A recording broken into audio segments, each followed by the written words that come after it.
geososial budaya yang dijual-jual agama, sehingga tidak heran kalau presiden misalnya pidato di luar negeri, juga menteri luar negeri, nomor satu yang selalu disebut, we are the most populated Muslim in the world.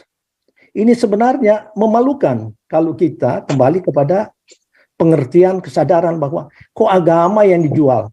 Andai kata ada orang yang bertanya, dengan kekuatan Muslim terbesar di dunia, produknya apa dong?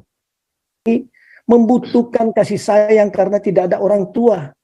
Dihamili oleh seorang ustadz yang seharusnya mendidik bagaimana jadi anak yang setia, berakhlak. Justru ini ditutupi oleh wali kota Bandung dan juga oleh gubernurnya. 6 bulan baru diungkapkan. Alasannya apa? Semua ini tahu. Ya, tidak mau mencemarkan nama baik. Aib itu Pak, dalam Islam anak-anak itu aib katanya. Ya, dan di mana Mahfud untuk melihat ini? Di mana presiden? Seharusnya tidak boleh terjadi demikian. Anak ini perlu dilindungi, dikasih. Saya agama yang berbeda, tapi saya melihat ini adalah pelanggaran yang sungguh kejam dan biadab karena anak-anak yang seharusnya dilindungi justru kita lakukan dengan cara yang biadab. Bagaimana future daripada anak-anak ini? Mereka depresi, Pak, trauma, tidak percaya lagi dengan laki-laki kan, karena dianggap ya yang pengajar agama saja yang mengajarkan akhlak dan moral rusak begini, apalagi yang bukan. Jadi mereka mengkapitalisasi hal-hal yang bisa salah. Tetapi ini adalah bagian daripada pemerintah untuk meneliti kembali. Sehingga agama ini hilangkan daripada peraturan-peraturan ketatanegaraan kita. Oke, mohon izin ya Pak Rajoti ya. Ketua itu langsung ambil langsung aja, nggak apa-apa. Santai. Jadi begini, itulah dampak daripada Indonesia ini sudah berubah secara de facto menjadi negara agama. Seseorang lahir itu tentu banyak sebabnya. Ya, ada normal, ada tidak normal seperti yang dikatakan Pak karena Ilyas tadi. Ya, ada mungkin karena perkosaan dan macam-macam lah. Ya, kawin nikah di luar dan lain sebagainya. Nah, yang menjadi permasalahan inti adalah kita ketika negara ini berbicara tentang manusia langsung dikaitkan dengan agama. Lahirnya peraturan atau perundang-undangan itu adalah dibentuk DPR bersama pemerintah, ya kan? Artinya apa di sini? Secara tidak langsung, ya, baik DPR, legislatif maupun eksekutif sudah membuat negara kita ini menjadi negara agama. Maka dari itu, apapun yang kita bicarakan malam ini merupakan satu fakta. Terus solusinya bagaimana? Dampak daripada peraturan ini kita jujur saja menjawab, ada nggak manfaat baiknya, kebaikannya bagi bangsa dan negara ini? Tidak ada. Penghancuran, dan itulah keinginan dari para nasionalis. Yang disampaikan Bung Karni Ilyas tadi cukup terang benderang. Dan kita berharap Bang Karni, Karni Ilyas, ada dalam kubu kita, kubu Pancasila, untuk meluruskan seluruh praktik berbangsa dan bernegara ini pada setiap segi kehidupan, mulai dari kecil dan yang besar. Kita bergandengan tangan, Pak. Ini baru satu contoh ya, salah satu contoh bagaimana dikait-kaitkan agama di dalam hal kemanusiaan. Artinya tanpa yang lain itu bagi mereka bukan dianggap manusia kan? Harus begini, harus. Belum lagi yang lain kita bicara. Teman saya mengatakan ada 183 peraturan perundang-undangan yang bertentangan dengan Pancasila dan Undang-Undang Dasar 1945. DPR di mana kerjanya DPR ini? Para partai di mana kerjanya ini? Kalau ada suatu hukum ya yang memberikan keleluasaan kepada rakyat untuk melakukan class action baik kepada DPR maupun partai, tentu ini akan digerakkan. Kalau tidak begitu, satu, yang namanya agama Islam seperti yang dikatakan oleh Pak Karni Ilyas akan makin terpuruk. Nah, berarti siapa ini orang ini? Berarti mereka kan juga mungkin bukan penganut agama Islam yang benar ya. ada ya oknum atau segerombolan manusia serigala atau manusia apa namanya yang mengobok-obok satu agama keyakinan daripada Pak Karnilias, kemudian membentur-benturkan kita yang terdiri dari beraneka ragam suku bangsa dan agama. Jadi Indonesia ini sangat-sangat complicated, beda dengan Korea yang hanya dari satu bangsa, satu suku bangsa ya. Monokultur, relatif monokultur, Cina, Jepang, Korea, Vietnam. Indonesia ini luar biasa. Jadi jangan disusupi ajaran agama untuk mengisi ruang-ruang yang masih kosong di dalam sistem peradilan atau hukum Indonesia.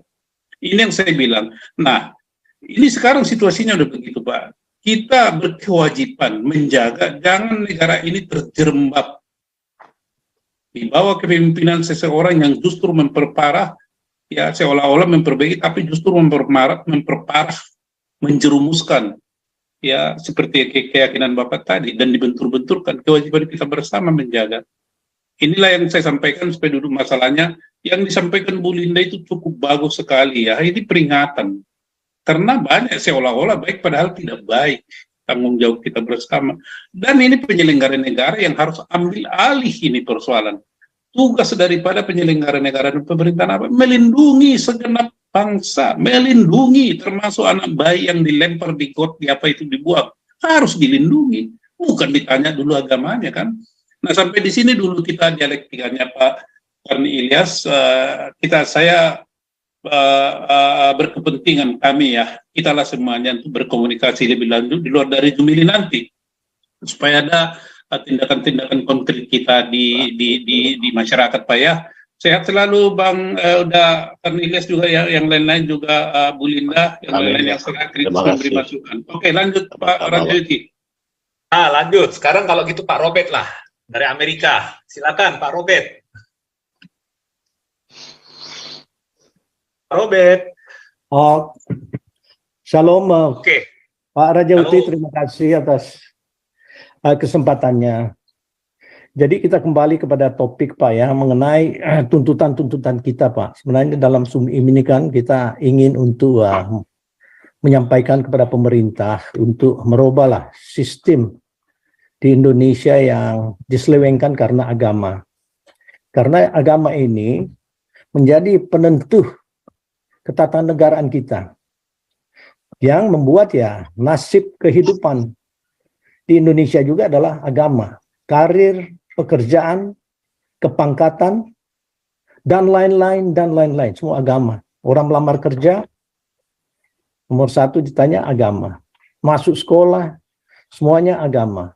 Sehingga ini merupakan suatu privilege atau suatu opportunity untuk orang-orang yang ingin mempergunakan itu sebagai kendaraan. Yaitulah yang terjadi di Indonesia. Partai semua dibuat berkaitan dengan agama. Mereka yang duduk di dalam pemerintahan, termasuk kabinetnya, semua presiden setelah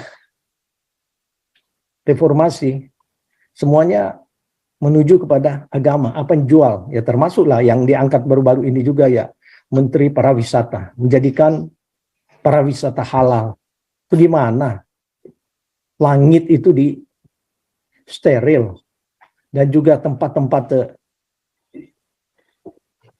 turis itu harus semua di steril. Restoran harus mereka tentukan dengan tidak boleh makan makanan yang haram bagi orang-orang yang tertentu dengan agama ini. Demikian juga geopolitik kita, geoekonomi, bahkan geososial budaya yang dijual-jual agama. Sehingga tidak heran kalau presiden misalnya pidato di luar negeri, juga menteri luar negeri, nomor satu yang selalu disebut, we are the most populated Muslim in the world. Ini sebenarnya memalukan kalau kita kembali kepada pengertian kesadaran bahwa kok agama yang dijual. Andai kata ada orang yang bertanya, dengan kekuatan Muslim terbesar di dunia, produknya apa dong? Kan itu yang penting. Jadi kita tidak menjual visi sebagai bangsa yang mempunyai visioner yang bisa memproduk sesuatu yang menjadikan dunia berkat, sebagaimana Israel yang tidak pernah menjual keyakinan mereka sebagai orang-orang Yudaism dengan penduduk paling kecil mungkin di belahan dunia. Tapi mereka menjual produk-produk inovasi-inovasi yang mereka dapatkan sehingga dunia mendapat berkat daripada mereka. Jadi kita kembali kepada, ya, saya setuju dengan Pak Ilyas, ya. Kita harus berhikmah. Jadi hikmah di sini adalah bagaimana kita menilai sesuatu, termasuk apa yang kita yakini, Pak. Karena dikala kita diajarkan pembodohan demi pembodohan, kita dibohongi dengan misalnya ada revolusi akhlak. Yang menyampaikan ini tidak berakhlak, mesum dengan perempuan yang bukan istrinya, risik dan lain-lain. Bagaimana kita diajarkan sesuatu yang membodohi kita? Jadi agama juga itu ada penilaian. Dikala kita melihat bahwa yang menyampaikan ini bertentangan dengan apa yang seharusnya. Karena kembali lagi, pusat daripada kehidupan kita berasal daripada hati. Saya setuju. Karena hati yang bersih akan mengeluarkan perbendaharaan, baik itu kata, pikiran yang bersih juga. Tetapi kenyataan, kebanyakan yang mengeluarkan ini adalah ya perampok uang rakyat, mereka yang menekan hukum, diplesetkan, seperti bongkar pasang dalam bengkel yang bagus itu dirusak supaya ongkosnya lebih banyak. Sehingga percumalah kita selalu mengemukakan kami adalah negara Muslim, penduduk Muslim terbesar dunia. Seharusnya kalau saya sebagai orang yang pakai akal pikiran, seharusnya malu. Kok yang jual kalau dipertanyakan apa yang telah kita buat? Pelanggaran demi pelanggaran. Hukum tidak diberlakukan sampai saat ini. Karena apa? Yang diutamakan adalah agama. Agama itu penting bagi mereka yang menganut itu dengan benar. Tidak boleh kita memaksakan agama. Semua manusia itu Tuhan berikan free will untuk bisa memilih. Kita tidak bisa untuk ya seenaknya merasa benar sendiri. Dan agama saya tidak bisa paksakan. Bahkan kepada anak sendiri. Kalau mereka tidak bisa menerima ajaran orang tuanya, yaitu tanggung jawab mereka kepada Tuhan. Tapi kita ada hak untuk mengajarkan, tapi bukan pemaksaan. Karena keselamatan itu bukan harus dipaksakan, sehingga kita harus membentuk suatu polisi akhlak, polisi moral, seperti di Iran, dan bahkan di Indonesia, dengan adanya seperti FPI, dan produk-produk pelanggaran-pelanggaran hukum yang didasarkan karena agama, atau tekanan-tekanan daripada para pemimpin yang merasa ada uang, hasil korupsi, ada kekuatan, bisa menghimpun massa. Sehingga majelis hakim dan juga jaksa dipengaruhi dengan seperti ini. Karena mereka bermain dua kaki semuanya. Dari pemerintah tingkat pusat sampai di desa. Yang di desa itu seperti apa? Wawan. Wawan itu dibiarkan karena apa? Kong kali kong demi agama. Apakah yang ini kita tiru? Demikian bukti-bukti yang sangat mengenaskan di Indonesia. Seorang seharusnya contoh akhlak dan moral di Bandung, pesantren, yaitu Ustadz HW Heri Wijaya, ya saya lupa last name dia, menghamili 13 anak didik. Anak-anak ini membutuhkan kasih sayang karena tidak ada orang tua. Dihamili oleh seorang ustadz yang seharusnya mendidik bagaimana jadi anak yang setia, berakhlak. Justru ini ditutupi oleh wali kota Bandung dan juga oleh gubernurnya. 6 bulan baru diungkapkan. Alasannya apa? Semua ini tahu. Ya, tidak mau mencemarkan nama baik. Aib itu, Pak, dalam Islam anak-anak itu didik. aib katanya. Ya, dan di mana Mahfud untuk melihat ini, di mana presiden? Seharusnya tidak boleh terjadi demikian. Anak ini perlu dilindungi, dikasih. Saya agama yang berbeda, Tapi saya melihat ini adalah pelanggaran yang sungguh kejam dan biadab, karena anak-anak yang seharusnya dilindungi justru kita lakukan dengan cara yang biadab. Bagaimana future daripada anak-anak ini? Mereka depresi, Pak, trauma, tidak percaya lagi dengan laki-laki kan, karena dianggap ya yang pengajar agama saja yang mengajarkan akhlak dan moral rusak begini, apalagi yang bukan. Jadi mereka mengkapitalisasi hal-hal yang bisa salah. Tetapi ini adalah bagian daripada pemerintah untuk meneliti kembali. Sehingga agama ini hilangkan daripada peraturan-peraturan ketatanegaraan kita. Kita kok diatur dengan agama. Sehingga framing demi framing terjadi.